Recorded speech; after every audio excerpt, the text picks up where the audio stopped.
தமிழ் பேசும் உறவுகளுக்கு வணக்கம். இது எங்களோட முதலாவது காணொளி எங்களுடைய மன்னர்களது சமாதியிலிருந்து ஆரம்பிக்க போகிறோம்.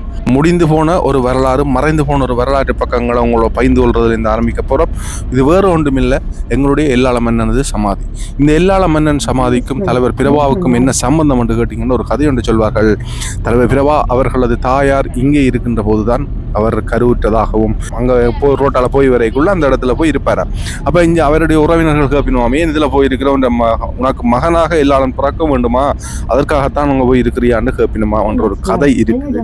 அந்த கதையை அவரே தன் வாயால் சொல்ற காணொளிகள் இருக்குது. அந்த இடத்துல தான் நாங்கள் வந்திருக்கிறோம். Welcome to Kathir Discovery. இந்த இடம், நாங்கள் இப்போ நிற்கிற இடம், முன்னொரு காலத்தில் தமிழ் மக்களது தாயகமாக, தமிழர்களது தலைநகராக இருந்த அனுராதபுரத்தில் நிற்கிறோம். எல்லாள மன்னன் ஆண்ட அனுராதபுரம் மண்ணில் இன்றைக்கு நாங்கள் நிற்கிறோம். இந்த அனுராதபுரத்தில் இருக்கக்கூடிய எல்லாள மன்னனது சமாதியை தேடித்தான் நாங்கள் வந்தோம். நாங்கள் எந்த இடத்துலையும் எந்த பதிவிலையும் எல்லாள மன்னனது சமாதி என்று சொல்லி குறிப்பிட்டு எந்த இடத்துலையும் காணப்படையில. அது வேற ஒரு பேரில் இருக்குது. அப்படி இருக்கிற அந்த இடத்தை தான் தேடி வந்திருக்கிறோம். ஏனென்று சொன்னால் எங்களுடைய வரலாறும் எங்களுடைய மன்னர்களது வரலாறும் தோண்டி அவர்களுடைய வரலாறை நாங்கள் கண்டிப்பாக அறிந்து கொள்ள வேண்டிய விஷயம்.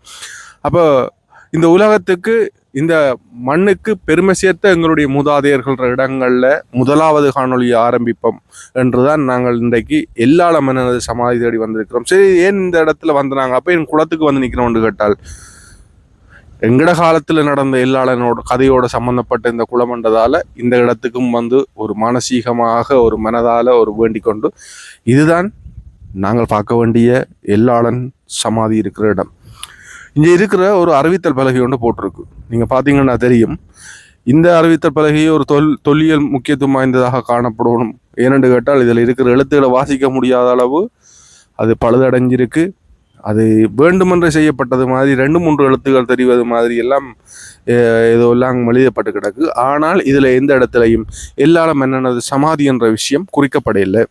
இது தொல்லியல் திணைக்களத்தால் பதிவு செய்யப்பட்டிருக்கிறது. அதாவது தொல்லியல் திணைக்களம் இந்த அறிவித்தல் பலகையை இட்டிருக்கிறது. இப்போ நீங்கள் பார்க்குற இந்த பிரம்மாண்டமான இந்த கட்டிடம், இப்படி ஒரு அழகிய ரம்யமான ஒரு சூழல்ல அமைஞ்சிருக்கிற இந்த பிரம்மாண்டமானது தான் தமிழர்களுக்கு பிரம்மாண்டமான, இந்த உலகத்துக்கு வீரத்தை பறைசாற்றிய, இன மத பேதமில்லாத ஒரு ஆட்சியை வழங்கிய எல்லாள மன்னனது சமாதி. வெயில் நேரம் முகத்துக்கு நேரம் அடிக்கிறதால நாங்கள் இப்போ பிடிக்கிற அந்த காணொளியில் உங்களுக்கு அந்த கட்டிடத்தை நேராக பார்க்க முடியாமல் இருக்குது. நாங்கள் கிட்ட போய் அதை சுற்றி பார்ப்போம். அதில் மேலே ஏறையிலுமா இல்லையான்றதெல்லாம் தெரியல. ஆனால் தொல்லியல் சின்னங்களை, தொல்லியல் இடங்களை சேதப்படுத்துறது மிகப்பெரிய குற்றம். அதுவும் இலங்கை சட்டத்தின்படி பிணையில் வர முடியாதவாறு தடுப்பில் போடக்கூடிய அளவு குற்றமாக அது கருதப்படுகிறது. ஆனால் இந்த எல்லாள மன்னன் சமாதியில் அந்த மாதிரியான நடைமுறைகளை காணையில், அது அவ்வளவு இறுக்கத்தை, பாதுகாப்பு தன்மையை காணையில். அது நீங்கள் இந்த இடத்தை பார்த்தாலே தெரியும் எப்படி இருக்குது. அது என்னன்றதை நீங்கள் பார்த்து தெரிஞ்சு கொள்ளலாம். உண்மையில் இந்த அனுராதபுரம்ன்றதை நாங்கள் சொல்லணும். இது ஐநா சபையில் பதியப்பட்டிருக்கிற ஒரு இடம், தொல்பொருள் நிறைந்த ஒரு பிரதேசமாக ஐநா சபையில் பதிவு செய்யப்பட்டிருக்கிற ஒரு இடம். அப்படியான வரலாற்று முக்கியத்துவம் வாய்ந்த பல்வேறு இடங்கள் கொட்டி கிடக்கிற எங்களுடைய வரலாறுகள், இலங்கையர்களுடைய வரலாறுகள், தமிழர்களுடைய வரலாறுகள், ஈழத்தமிழர்களது வரலாறுகள் எல்லாம் புதைந்து போய் கிடக்கின்ற ஒரு இடம்தான் இந்த அனுராதபுரம்.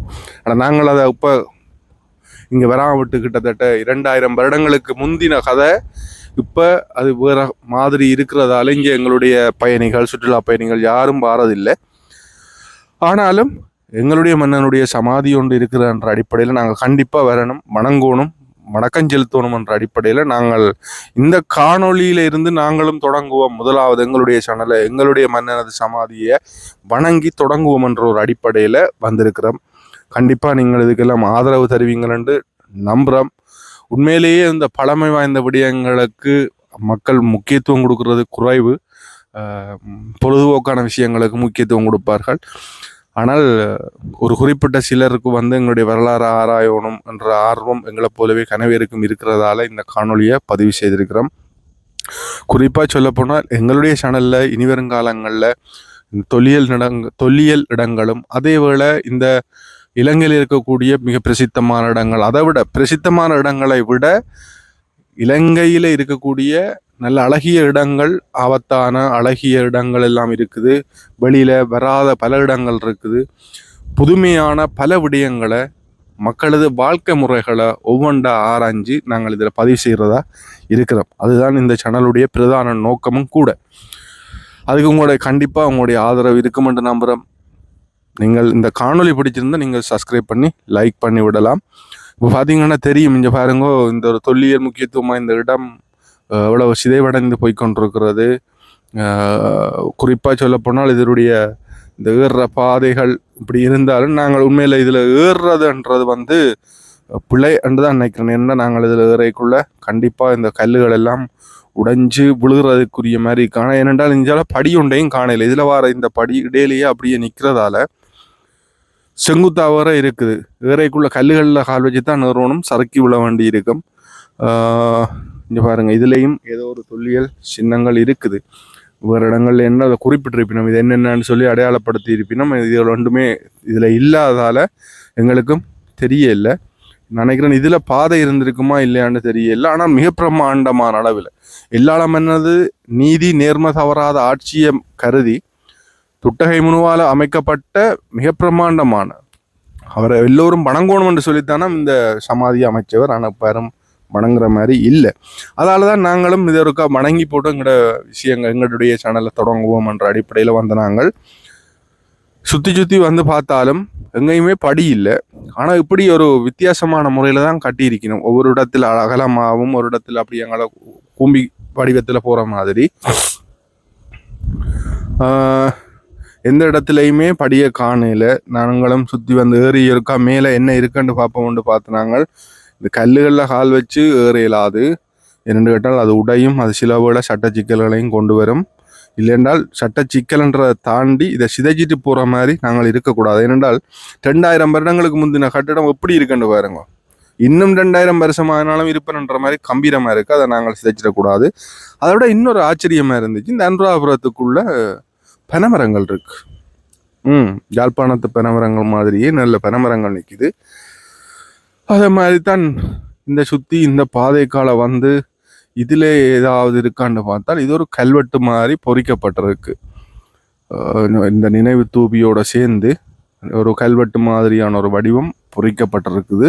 அது என்னென்று எதுவுமே இதில் குறிப்பிடப்படாதால இந்தியாவில் பார்த்தீங்கன்னு சொன்னால் இதுக்கு பக்கத்தில் மிக பிரதானமான ஒரு புராதன விகாரை ஒன்று இருக்கிறதா சொல்லப்படுது.